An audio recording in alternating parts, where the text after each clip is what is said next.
Your current productivity system for editing sucks. You wish you can complete your video projects on time without the pain of sitting in a desk the whole day. If this sounds like you, then I have the perfect system to speed up your editing process. Many people don't talk about this, but I know how hard video editing can get as a freelancer or even a content creator. And most content creators cannot just outsource it to somebody else at the very beginning.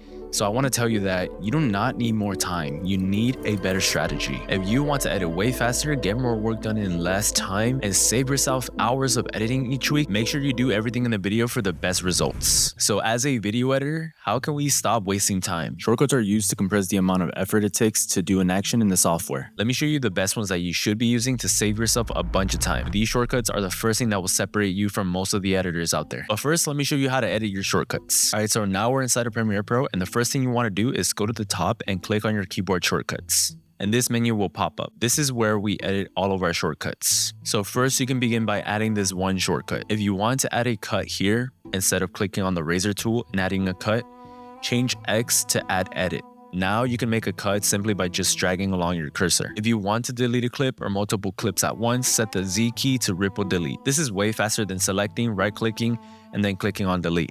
And another one that you should be using is Control A. This is to select all the clips on your timeline. Next, if you want to move all the clips to the right of your cursor, just press A. If you want to delete a clip behind your playhead, set the Q key to ripple trim previous edit to playhead. Okay, but what if we want to delete everything in front of your playhead? You can set the W key to ripple trim next edit to playhead. One other shortcut that you should be using that most people don't know about is if you want to unlink a video and audio clip, instead of selecting, then right-clicking and then finding unlink, you can just click here on the link selection and now you can move them separately. I set the link selection shortcut to F1. Now, if you want to decrease and increase the volume of one single audio clip, you can press the left bracket to decrease it and you can press the right bracket to increase the volume. And if you already didn't know about this, nesting is a powerful tool that we can use inside of Premiere Pro to group a bunch of clips together. To nest these clips faster, you can actually set a shortcut. I set my nesting shortcut to Alt-Shift and then +N. And the final shortcut you can add is when you want to watch the playback on your video,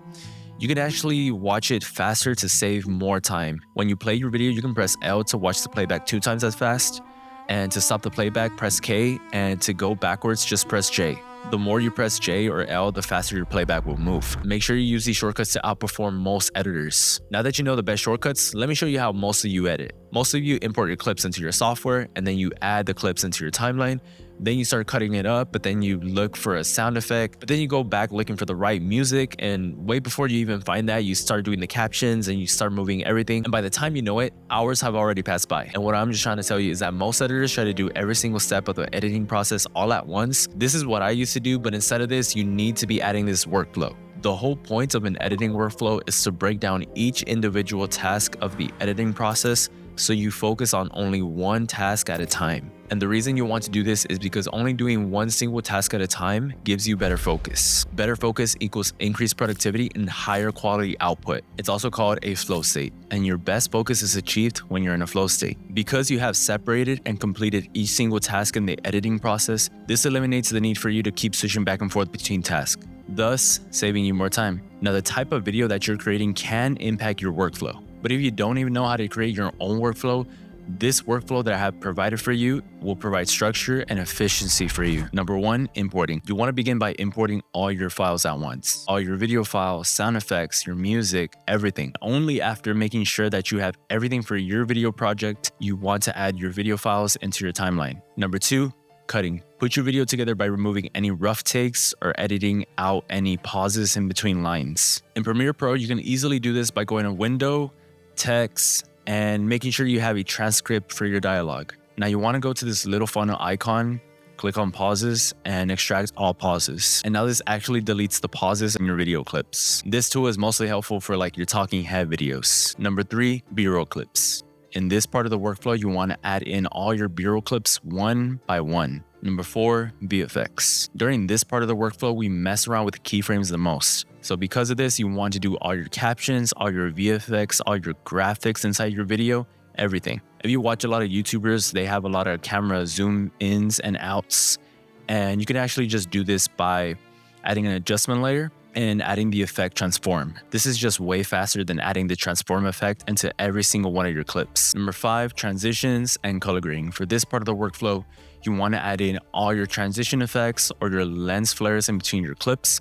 And after that, you want to do your color grading for your footage. Instead of adding the same Lumetri effect to all of your clips, you can just go ahead and add that effect to one single adjustment layer, and then you can just stretch that adjustment layer to all those clips. Number 6, sound design. Lastly, you want to add your music, your sound effects, you want to mix your voice, you want to add your voice effects, and you want to mix your audio together. Now that you have a process that you can follow, I want to show you the most important thing that you can do as an editor that most don't know about. Step 3 is creating your own assets and presets. As an editor, I don't know if you've noticed yet, but once you start editing a lot of videos, you start noticing that you kind of do the same effects over and over and over again. Instead of doing this each single time inside of Premiere Pro, you can actually save your own custom effects or presets. For example, I just made this quick animation using this transform effect.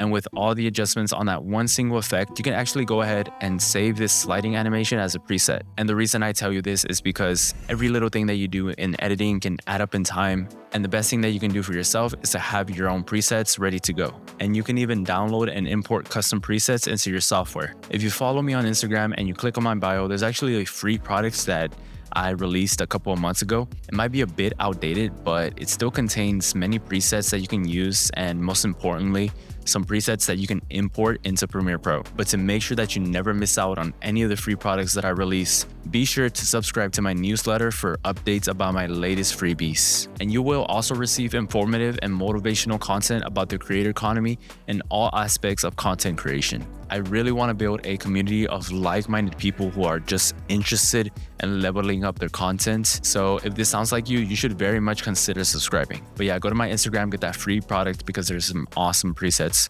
right there for you. If this video helped you, comment down below which part of the video was the most valuable for you. And if you want to learn how to edit crazy viral videos like this one, then make sure to go watch that video.